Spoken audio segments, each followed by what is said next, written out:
Ang susunod na programa ay rated PG. Ito ay nangangailangan ng patnubay at gabay ng magulang para sa mga batang manonood.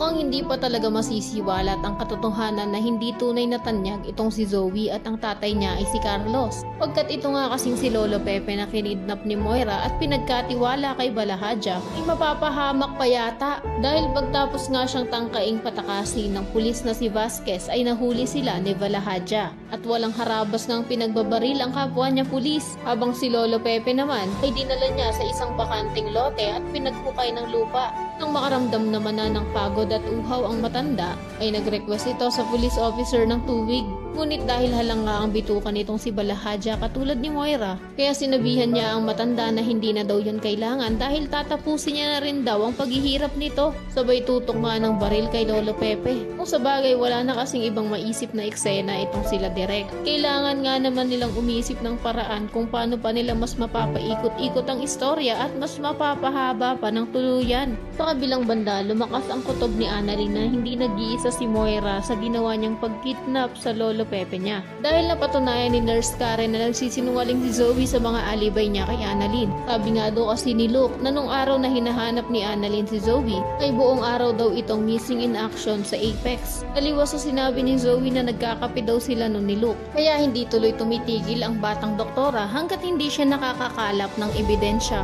para patunayan na sina Moira at Zoe talaga ang may pakana ng kidnapping. At upang malaman din niya kung saan ba talaga tinatago ang lolo niya nang masaklolohan na ito bago pa mahuli ang lahat. Yan ang mga dapat niyo pang abangan. Kaya naman kung isa ka rin sa mga naiinis na dahil lagi na lamang napupurnada ang pagkasiwalat ng mga sikreto nila Moira, ipakiclick naman ang like at subscribe button. Maaari ka rin mag-iwan ng komento sa ibaba para sa iyong mga saloobin at sugestyon.